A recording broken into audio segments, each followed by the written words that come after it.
제15부 언약궤와 성전 보물의 마지막 비밀. 사라진 가장 거룩한 유물은 어디에 있는가? 프롤로그. 사라진 하나님의 궤. 인류 역사에는 수많은 보물이 등장합니다. 황금왕관, 대국의 보석, 잃어버린 왕들의 무덤. 그러나 그 어떤 보물도 수천 년 동안 인간의 상상력을 사로잡은 유물은 드뭅니다. 바로 언약궤, Ark of the Covenant, 아론 하브릿입니다. 성경에 따르면 언약궤는 단순한 상자가 아니었습니다. 그 안에는 10계명이 새겨진 돌판, 만나를 담은 항아리, 아론의 쌍난 지팡이가 보관되었다고 전해집니다. 그러나 가장 중요한 의미는 따로 있었습니다. 언약궤는 하나님과 이스라엘 사이의 언약을 상징했습니다. 이스라엘 백성에게의 언약궤는 하나님의 임재 그 자체였습니다. 모세 시대 광야에서 시작된 언약궤의 이야기는 다윗 왕, 솔로몬 성전, 바빌론 침공을 거쳐 어느 순간 역사에서 사라집니다. 그렇다면 언약궤는 어디로 갔을까요? 바빌론에 의해 파괴될 때 사라졌을까요? 예루살렘 어딘가에 숨겨졌을까요? 예레미야가 보존했을까요? 아니면 아프리카, 에티오피아에 있다는 전승이 사실일까요? 오늘 우리는 가장 오래된 성전의 비밀을 추적합니다. 1. 언약궤의 탄생. 하나님과 이스라엘의 계약. 언약궤의 첫 등장은 출애굽기, 엑소두스입니다. 이스라엘 백성이 이집트에서 탈출한 후 시내산에서 하나님과 언약을 맺습니다. 그리고 하나님은 모세에게 성막을 만들도록 명령합니다. 그 중심에 있었던 것이 언약궤였습니다. 출애굽기 25장은 언약궤 제작 방법을 자세히 설명합니다. 궤는 아카시아 나무로 만들고 안팎을 금으로 입혔습니다. 크기는 길이 약 2.5규빗, 너비 약 1.5규빗, 높이 약 1.5규빗으로 묘사됩니다. 현대 단위로 환산하면 대략 길이 120셉 30cm, 폭 7080cm, 높이 7080cm 정도의 크기였을 것으로 추정됩니다. 뚜껑에는 속죄소, 카포웨트가 있었고 그 위에는 두 그룹 케루빔이 날개를 펼치고 있었습니다. 이 공간은 단순한 장식이 아니었습니다. 성경은 그곳을 하나님께서 임재하시는 장소로 묘사합니다. 이진, 광야에서 약속의 땅으로. 이스라엘 백성이 광야를 이동할 때 언약궤는 가장 중요한 성물이었습니다. 제사장들은 언약궤를 메고 이동했습니다. 전쟁에서도 중요한 상징 역할을 했습니다. 여호수아 시대, 이스라엘 백성이 요단강을 건널 때도 언약궤가 등장합니다. 또한 여리고성 함락 이야기에서도 언약궤는 중심적인 역할을 합니다. 이스라엘에게 언약궤는 하나님이 함께 하신다는 증거였습니다. 참, 실로의 성막과 언약궤. 가나안 정착 이후 언약궤는 실로 자리 잡았습니다. 실로는 초기 이스라엘 종교 중심지였습니다. 사사시대에는 이곳에 성막이 있었고 제사장 엘리 계열이 봉사했습니다. 그러나 사무엘상에는 충격적인 사건이 기록됩니다. 이스라엘이 블레셋과 전쟁을 벌였을 때 이스라엘 군대는 언약궤를 전쟁터로 가져갑니다. 그들은 언약궤가 있으면 승리할 것이라고 생각했습니다. 그러나 결과는 달랐습니다. 이스라엘은 패배했고 언약궤는 블레셋에게 빼앗겼습니다. 4. 블레셋에서 돌아온 언약궤. 블레셋 사람들은 언약궤를 자신들의 신, 다곤, 데건, 신전으로 가져갔다고 기록됩니다. 그러나 성경 이야기에 따르면 블레셋 지역에서 재앙이 발생했고 그들은 언약궤를 다시 이스라엘에게 돌려보냅니다. 언약궤는 이후 여러 장소를 거쳐 이동합니다. 마침내 다윗 왕 시대에 예루살렘으로 옮겨집니다. 5. 다윗과 예루살렘의 언약궤. 다빗, 약 BC 1봉 40봉 국치룸양경. 예루살렘을 수도로 삼은 뒤 언약궤를 그곳으로 가져옵니다. 이것은 단순한 종교 행사가 아니었습니다. 정치적으로도 매우 중요한 사건이었습니다. 다윗은 예루살렘을 이스라엘 왕국의 중심으로 만들었습니다. 그리고 언약궤를 그 중심에 둠으로써 예루살렘은 정치 수도이자 종교 수도가 되었습니다. 6. 솔로몬 성전과 언약궤. 솔로몬, 약 BC 9잼70 현백셉 11년경은 성전을 건축했습니다. 그리고 언약궤를 가장 거룩한 장소, 지성소, Holy of Holies, 코데시 하크데심 안치했습니다. 성전 구조에서 지성소는 가장 중요한 공간이었습니다. 일반인은 들어갈 수 없었습니다. 제사장도 평소에는 접근할 수 없었습니다. 대제사장만 1년에 한 번 대속죄일에 들어갈 수 있었습니다. 그 중심에 언약궤가 있었습니다. 7. 그런데 왜 제2성전에는 언약궤가 없었는가? 여기서 가장 큰 의문이 생깁니다. 솔로몬 성전은 바빌론에 의해 파괴되었습니다. 그렇다면 언약궤는 어떻게 되었을까요?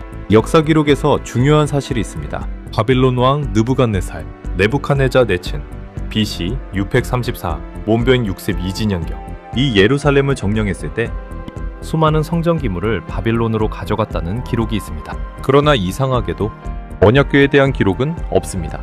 열왕기, 예레미야서, 에스라서 등 바빌론 이후 기록에는 언약궤의 귀환 이야기가 나오지 않습니다.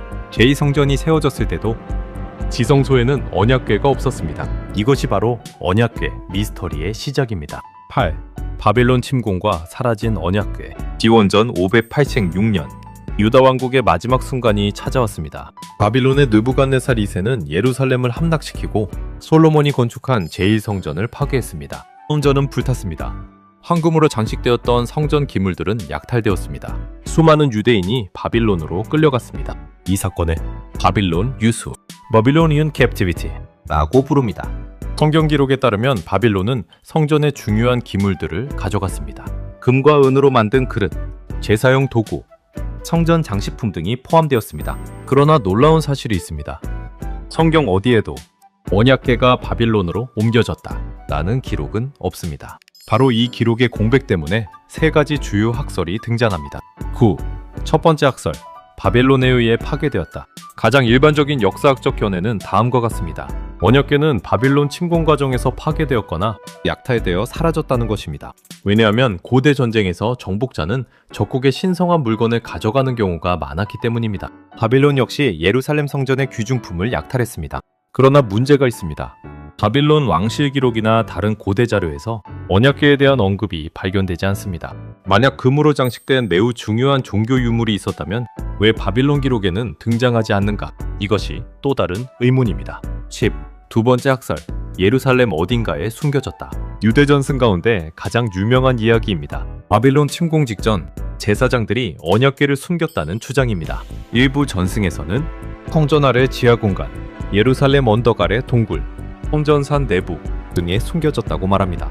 특히 유대교 전승 문헌에서는 예레미야 선지자와 관련된 이야기가 등장합니다. 예레미야, 제레마야, 약 BC 7세기 후반 6세기 초 바빌론 침공을 예견하고 언약궤와 성막 기물을 안전한 장소에 감추었다는 전승입니다. 대표적으로 마카베오 2서, 서곤 마카비스에는 예레미야가 성막과 언약궤를 숨겼다는 이야기가 기록되어 있습니다. 그러나 중요한 점은 마카베오 2서는 정경으로 인정되는 범위가 전통에 따라 다르며 역사적 사실을 입증하는 직접 자료는 아닙니다. 11일 세 번째 학설, 이집트 또는 에티오피아로 이동했다. 가장 흥미로운 전승은 아프리카와 연결됩니다. 특히 에티오피아 악숨입니다.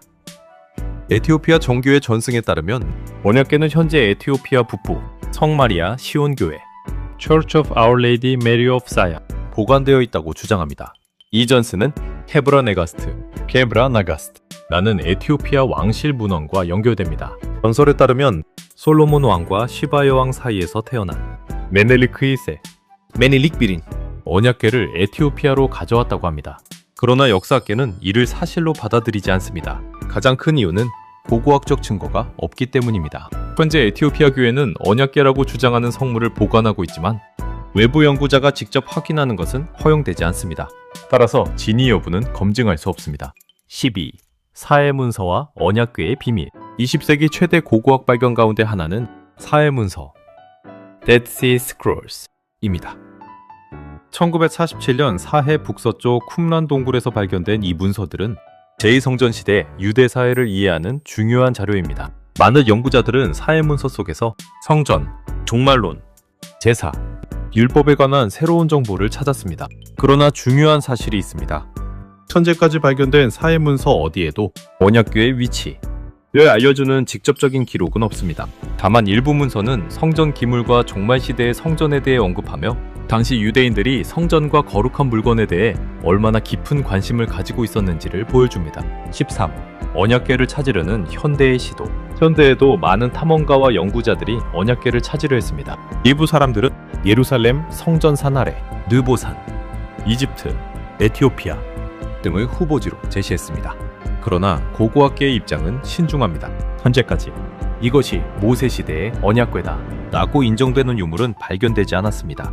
역사학에서 중요한 원칙은 가능한 이야기와 증명된 사실을 구분하는 것입니다. 14. 왜 언약궤는 인간을 매혹하는가? 언약궤가 특별한 이유는 금으로 만든 상자이기 때문이 아닙니다. 그것은 인간과 신의 관계를 상징하기 때문입니다. 고대 이스라엘에게 언약궤는 하나님의 임재, 언약의 증거, 민족 정체성이었습니다. 성전이 사라지고 왕국이 멸망하고 백성이 흩어졌어도 언약궤 이야기는 계속 이어졌습니다. 그것은 잃어버린 물건에 대한 집착이 아니라 잃어버린 시대와 희망에 대한 기억이었습니다. 15. 솔로몬 성전의 마지막 질문. 솔로몬 성전은 사라졌습니다. 황금으로 빛나던 성전은 불탔습니다. 메노라는 역사 속에서 사라졌습니다. 언약궤 역시 모습을 감추었습니다. 그러나 성전의 의미는 사라지지 않았습니다. 수천 년 동안 사람들은 같은 질문을 던졌습니다. 신성함은 장소에 있는 것인가? 아니면 인간의 기억과 믿음 속에 있는 것인가? 솔로몬 성전의 역사는 결국 건축물의 이야기가 아닙니다. 그것은 인간이 신을 찾고 상실 속에서도 의미를 만들어 온 역사입니다. 솔로몬 성전의 비밀 시리즈 결론. 15부에 걸친 여정에서 우리는 솔로몬 성전의 탄생, 히람왕과 페니키아 기술, 바알과 아세라의 세계, 성전 건축과 고대 근동 문명, 제2성전과 바빌론 멸망, 제2성전과 헤롯 성전, 로마의 파괴, 메노라의 행방, 언약궤의 미스터리를 살펴보았습니다. 솔로몬 성전은 돌로 만들어졌지만 그 기억은 인간 역사 속에 세워졌습니다. 성전은 무너졌습니다. 그러나 질문은 남았습니다. 그리고 그 질문이 바로 오늘날까지 이어지는 솔로몬 성전의 비밀입니다.